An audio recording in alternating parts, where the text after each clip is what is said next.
بسم اللہ الرحمن الرحیم۔ بے شک تمام تعریفیں اللہ کے لیے ہیں۔ سامعین کرام السلام علیکم۔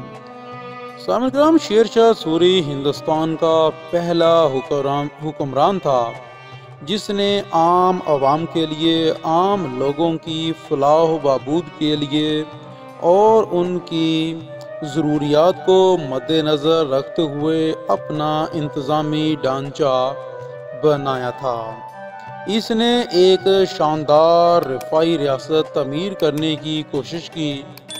اس نے اپنے 5 سالہ دورہ حکومت میں اپنی عسکری مصروفیات کے باوجود کامیاب اصلاحات نافذ کرائیں۔ سامعین کرام، یہ پہلا حکمران تھا جس نے یہ بات سمجھ لی تھی کہ حکومت کو عوام کے اندر اتنا مقبول اور اتنا ہر دل عزیز ہونا چاہیے، اور اس طرح کی اگر حکومت نہیں ہے تو اس کے بغیر سیاسی اور اقتصادی استحکام ناممکن ہوتا ہے۔ شیر شاہ نے اپنے مقامی امور پر بڑی سمجھ بوجھ اور دور اندیشی سے عمل کروایا۔ اس سے بہترین اور بھلائی کی فضا پیدا ہوئی اور اس کی حکومت انتظامی، فوجی، سیاسی اور اقتصادی طور پر مضبوط سے مضبوط تر ہو گئی۔ تمام فوج اور سول طاقت خود شیر شاہ سوری کے پاس ہوا کرتی تھی، اور وہ ان دونوں کو عوام کی بھلائی کے لیے استعمال کرتا تھا۔ ہر حکومتی ادارے کی نگرانی شیر شاہ سوری خود کیا کرتا تھا۔ اس کے وزیر اس کے معاون تھے۔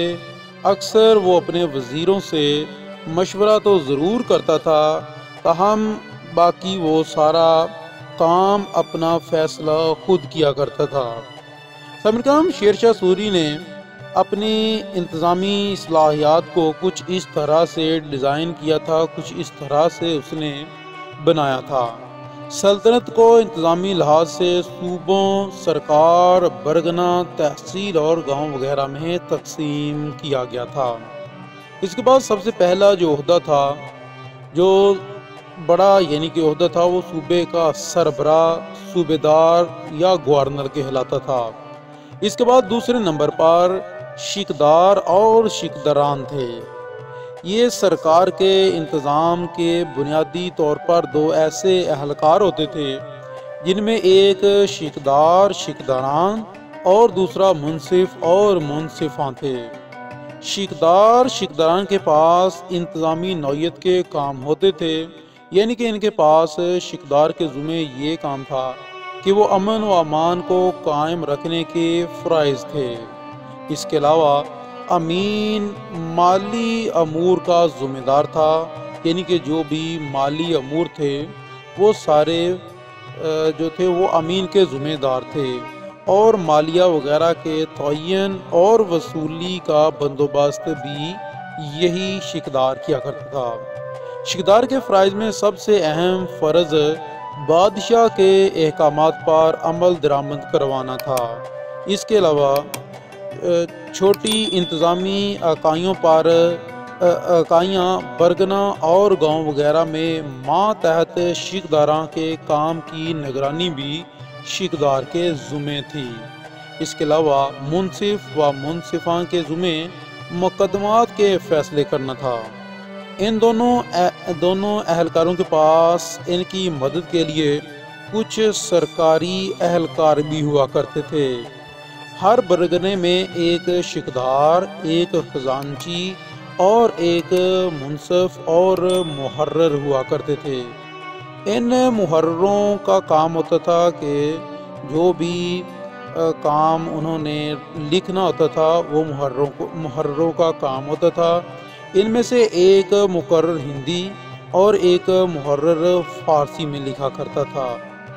ان اہلکاروں کے علاوہ پٹواری، چودھری اور مخدوم بھی ہوتے تھے، جو عوام اور حکومت کے درمیان روابطے کا کام کرتے تھے۔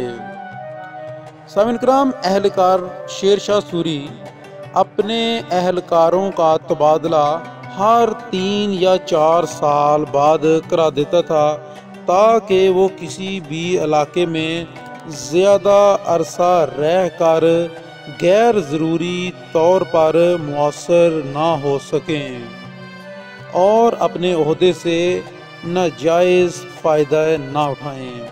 سامعین کرام، یہ تھی کچھ اصلاحات جو شیر شاہ سوری نے اپنے حکومتی ڈھانچے کو مد نظر رکھتے ہوئے بنائی تھی، جن کی آج بھی یورپی مورخین اور ایشین مورخین تعریف کرتے ہیں۔ مزید اس کے متعلق اس کی جو اصلاحی انتظامی ڈھانچہ تھا اس کے متعلق ہماری پچھلی ویڈیو بھی گزر چکی ہے، وہ بھی آپ دیکھ سکتے ہیں، اور انشاءاللہ نیکسٹ آنے والی ویڈیو بھی شیر شاہ سوری کے کچھ بہتر نظام کے متعلق ہوں گی۔ تب تک کے لیے اجازت چاہتا ہوں، دعا میں یاد رکھیے گا۔ اللہ نگہبان۔